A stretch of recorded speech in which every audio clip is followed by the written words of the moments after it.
A good breather is one who takes slow and long breaths and also inhales from the nose. Good morning, good afternoon, and good evening, wherever you are in the world. My name is Shumile, for those who don't know me.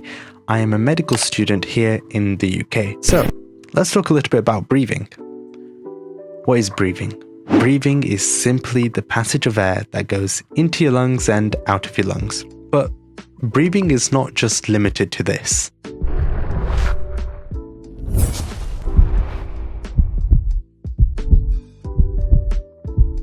In today's video, I'll be going over 1, how to breathe efficiently so you feel good, and number 2, what is the importance of correct breathing? As me and you both know, there are 2 entrances for air. One is the nose and one is the mouth. Let's look at the role of both of them when it comes to breathing. The nose, well, 1, it heats up air. 2, it cleans the air. And 3, it moistens the air for easy absorption. What about the mouth? Now, when would you use the mouth for breathing? Typically, we would use the mouth for breathing when this bad boy here decides to not work as well. When would we experience that? Nasal congestion. Or we could say when our nose is blocked. When is our nose blocked? When we've got like snot in there, when we experience a cold, fever, any of that stuff. But also in other circumstances when we are feeling well and we're at the gym and we're doing intense workouts, sometimes we end up using our mouth to breathe. And yes, of course, it can help the air get into the lungs a lot quicker. So it takes the average human around 3.3 seconds to inhale and exhale. And if I was to do the maths, that is around 18 breaths per minute. But what is the correct way of breathing? Well, simply to breathe through your nose. So in from your nose and out from your mouth. But if I was to tell you that, some of you may end up doing this. That's not the correct way of breathing. Well, it's breathing, but not the best way. So there must be another factor involved, and that is the length, the time, the duration, how long you are meant to inhale for and how long you are meant to exhale for. And there's a magical number that's come about from research, which is 5.5 seconds. 5.5 seconds to inhale, 5.5 seconds to exhale, which then results in 5.5 breaths per minute. It's amazing. Such a magical number. But what is the importance of 1, breathing through the nose, and 2, this duration, this length of time of, breathing from 3 to 5.5 seconds? Now, of course, you're not expected to be breathing in and out for 5.5 seconds all the time. Realistically, it would be nice to do 10 minutes a day, and honestly, 10 minutes a day can do wonders. And if you find 5.5 seconds difficult, then stick to 3 and build your way up. So let's investigate the duration of breathing. According to research, breathing less and slower has positively impacted many individuals' health. At a normal rate of 20 breaths per minute, the lungs will only absorb 1/4 of the oxygen that was taken in from the air.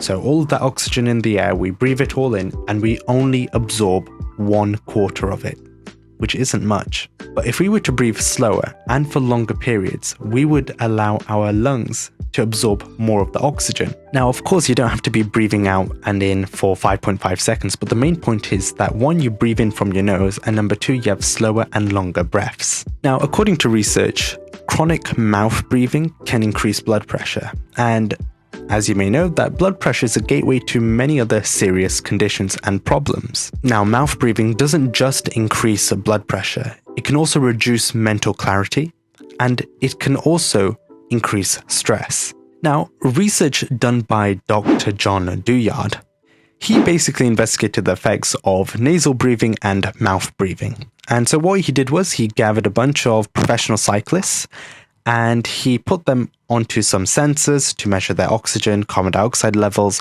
and asked them to cycle on a stationary bicycle. So Dr. John Douillard would also have control of the resistance, so how hard cycling would be for the cyclists. So there were 2 rounds. One where the cyclists would have to use their mouth to breathe rather than their nose.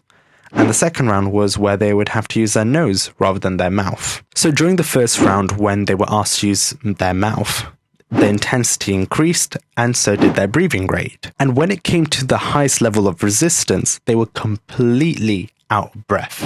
So when they did it the second time round and they were breathing from their nose, as the intensity increased, so the resistance of cycling, their breathing rate had decreased. So the results from the first time round, which was 47 breaths per minute, so that was using their mouth, and the second time round, they had 14 breaths per minute when they were using their nose. And that showed a lot about nasal breathing and mouth breathing.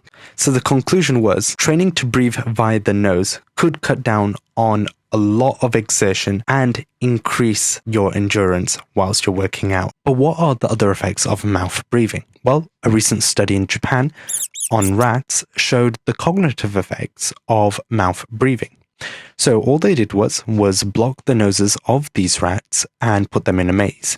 And what they found is that they developed fewer brain cells, and it took twice as long to find their way in the maze in comparison to when they were breathing nasally.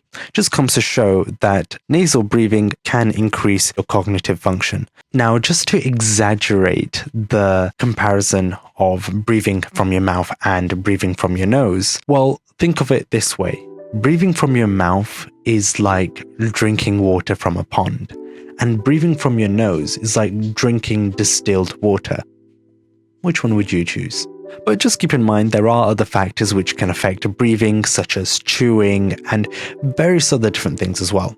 And I could be going on about this for ages and ages, talking about the different breathing techniques, talking about breathing techniques which can reduce anxiety, techniques which can, help us in our studies and stuff.